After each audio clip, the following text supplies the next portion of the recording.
جی بسم اللہ الرحمن الرحیم، السلام علیکم۔ امید ہے آپ لوگ خیریت سے ہوں گے۔ آج کے پروگرام کے دو چیزیں بہت اہم ہیں۔ ایک تو رانا ثناء اللہ کی کل کی پریس کانفرنس، جس میں کہ رات گئے جو پریس کانفرنس تھی، اور اس پریس کانفرنس کے اندر جو ہے وہ انہوں نے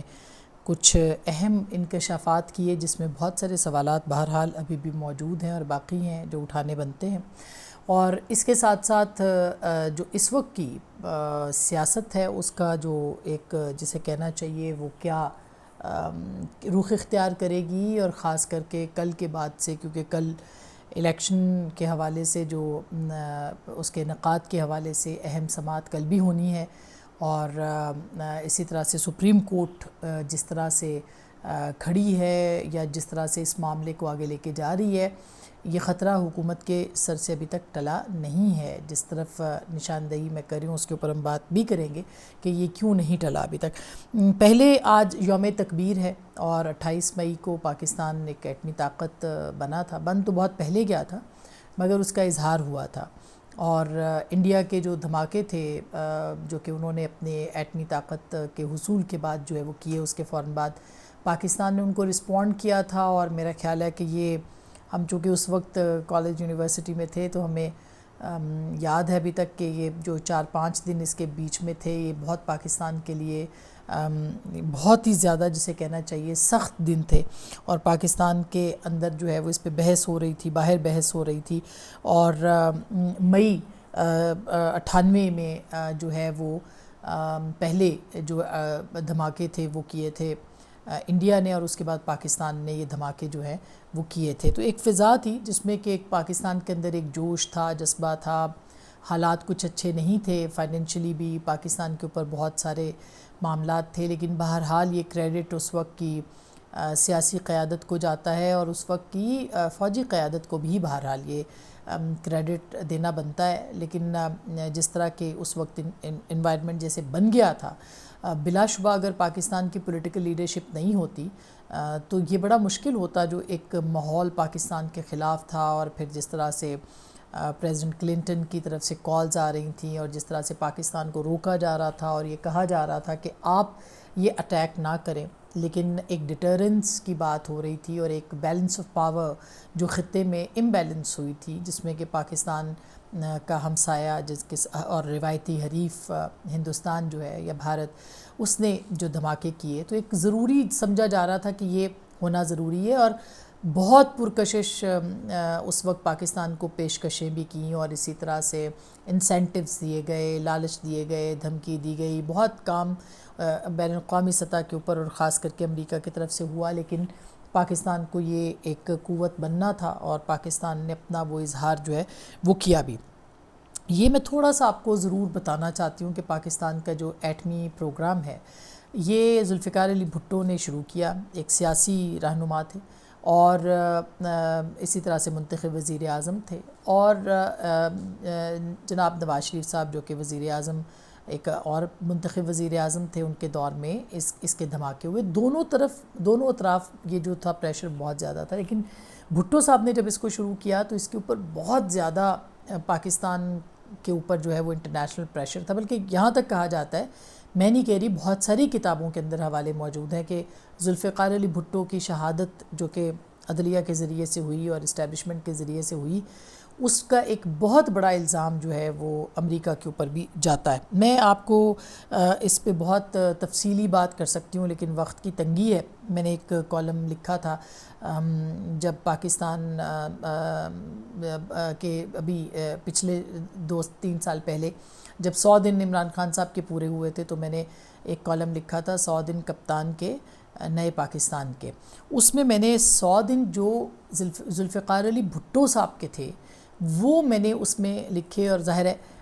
اس میں بہت ساری ایسی انفارمیشن ہے جو کہ بتائی جا سکتی ہے، لیکن صرف یہ میں آپ کو بتانا چاہتی ہوں کہ 100 دن کے اندر جو کہ ذوالفقار علی بھٹو صاحب نے اپنے اقتدار میں آنے کے بعد ایک ٹوٹے پھوٹے پاکستان، جبکہ پاکستان جو ہے وہ شکست و ریخت اس کی ہو چکی تھی، ایک بازو کٹ چکا تھا، سقوط ڈھاکہ ہو چکا تھا،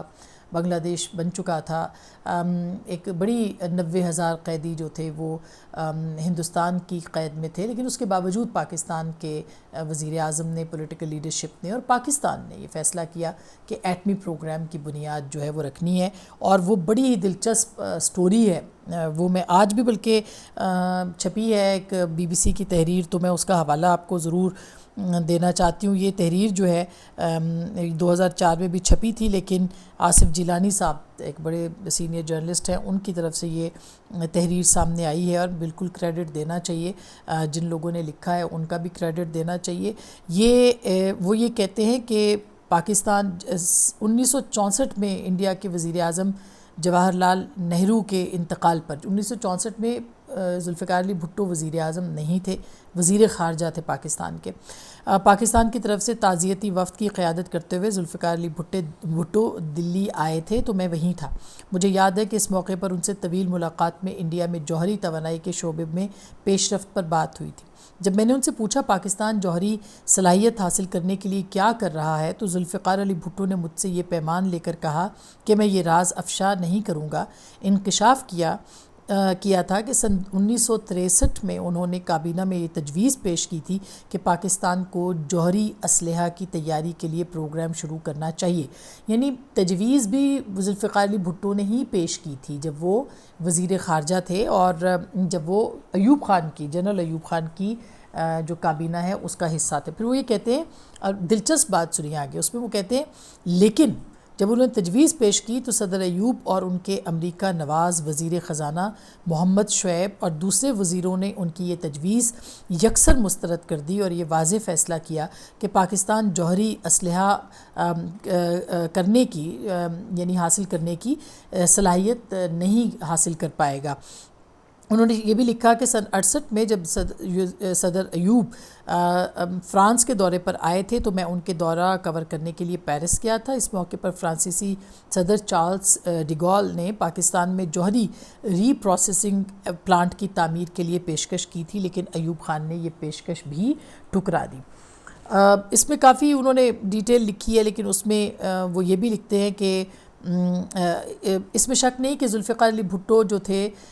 وہ یہ چاہتے تھے۔ سن 1971 میں بنگلہ دیش کی جنگ کے نتیجے میں پاکستان کے 2 لخت ہونے کے بعد برسر اقتدار آئے تھے، اور جنہوں نے پاکستان کو جوہری قوت بنانے کا منصوبہ بھی شروع کیا۔ صدر کے عہدے پر فائز ہونے کے فوراً بعد بھٹو نے ایران، ترکی، مراکش، الجزائر، تیونس، لیبیا، مصر اور شام کا طوفانی دورہ کیا تھا، اور اس میں سفر میں ان کے ساتھ تھا۔ اسی دورہ کے 2 اہم مقاصد تھے، ایک مقصد مسلم ممالک سے تجدید تعلقات تھا، اور دوسرا پاکستان کے جوہری پروگرام کے لیے مسلم ممالک کی جو مالی اعانت حاصل کرنا تھی۔ دمشق میں اپنے دورے کے اسی سلسلے کے اختتام پر انہوں نے شام کے صدر حافظ الاسد سے کہا تھا کہ ان کا یہ دورہ نشاط ثانیہ کی سفر کا آغاز ہے، اور پاکستان کی مہارت مسلم ممالک کی دولت سے عالم اسلام جوہری قوت حاصل کر سکتا ہے۔ اس کے فوراً بعد 1973 میں جوہری اسلحہ کی صلاحیت حاصل کرنے کا پروگرام کا باقاعدہ آغاز کیا، اور اس سلسلے میں انہوں نے جوہری توانائی کمیشن کے سربراہ کو تبدیل کیا، اور اعلیٰ سائنسی مشیر ڈاکٹر عبدالسلام کو برطرف کر کے ہالینڈ سے ڈاکٹر عبدالقدیر خان کو بھی پاکستان بلا لیا۔ پاکستان کے جوہری پروگرام کے لیے انہوں نے فرانسیسی حکومت کو جوہری پروسیسنگ پلانٹ کی تعمیر کی پرانی پیشکش کی تجدید کے لیے آمادہ کیا، اور جس تیزی سے بھٹو جوہری پروگرام کے لیے آگے بڑھ رہے تھے یہ امریکہ نے قطعی پسند نہیں کیا، اور اس زمانے کے امریکی وزیر خارجہ کیسنجر نے تو کھلم کھلا دھمکی دی تھی کہ اگر بھٹو نے ایٹمی ری پروسیسنگ پلانٹ کے منصوبے پر اصرار کیا تو وہ نہیں رہیں گے۔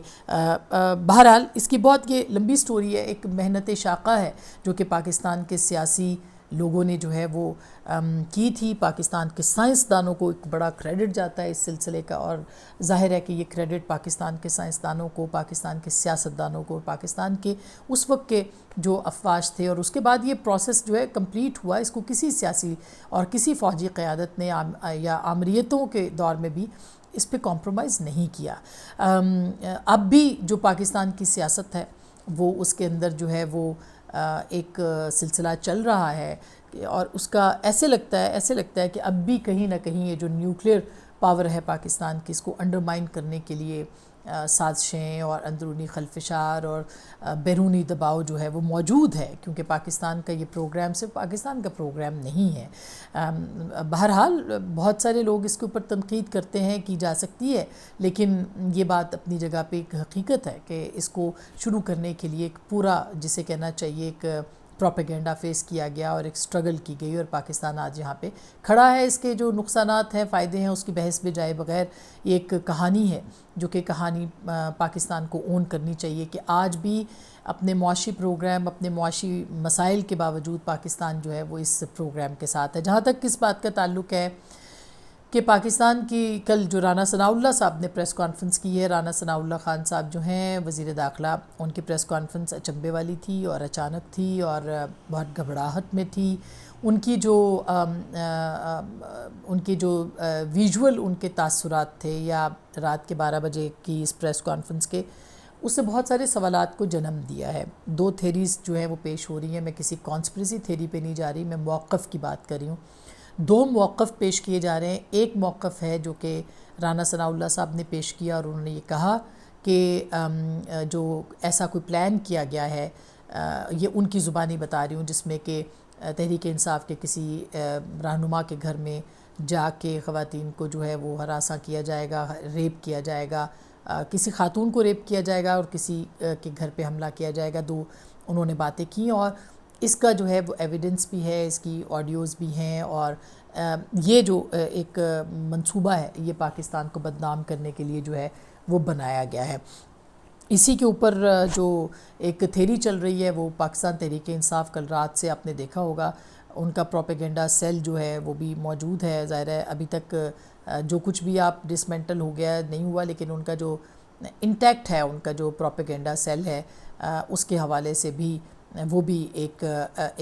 اہم سٹوری ہے، یہ ایک مزیدار سٹوری ہے۔ اینی ویز وہ یہ کہہ رہے ہیں کہ جی یہ جو جیل کے اندر خواتین ہیں ان کو ہراساں کیا جا رہا ہے اور ان کے ساتھ کچھ ایسے واقعات جو ہیں وہ بھی پیش آ رہے ہیں جن کی وہ کہہ رہے ہیں کہ کمپلینٹس آ رہی ہیں۔ اچھا، دونوں طرف دلچسپ بات یہ ہے کہ ابھی تک کوئی ثبوت نہیں ہے، نہ حکومت کے پاس ثبوت ہے کیونکہ ایسا پلان تھا، کیونکہ آڈیوز حکومت ہے ان کے پاس، پہلے بھی آڈیو لیکس تو آتی رہتی ہیں، تو نہ ہی یہ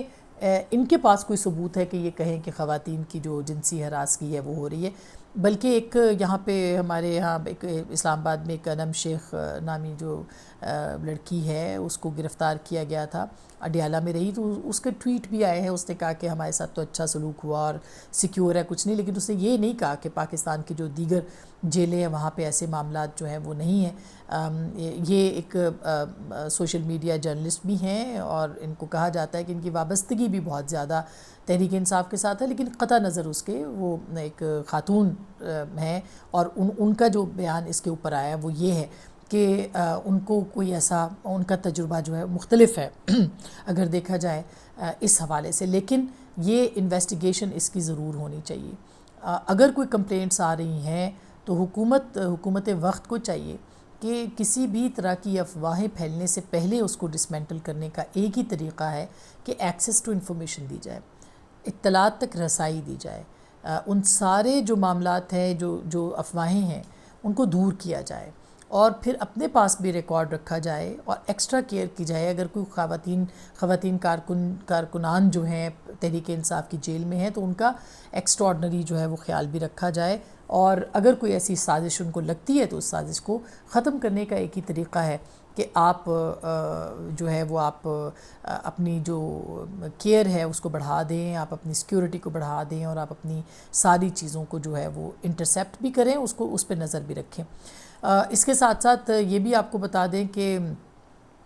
دوسری طرف اگر تحریک انصاف کے پاس ایسی کوئی چیز آئی ہے تو ان کو بھی چھپانی نہیں چاہیے، ان کو بھی فوری طور پر میڈیا کے سامنے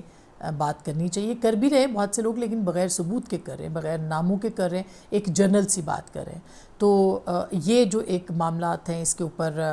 بات ہونی چاہیے. میں خود 2004 کے اندر جو ہے وہ میں نے ایک سٹوری کی تھی اڈیالہ جیل کے اوپر، اور میں خواتین کے سیل میں چلی گئی تھی. اس وقت ہم کور کرتے تھے، میں جیو میں تھی اور بطور کورسپونڈنٹ میں وہاں پہ گئی ہوئی تھی ایک تقریب کور کرنے کے لیے.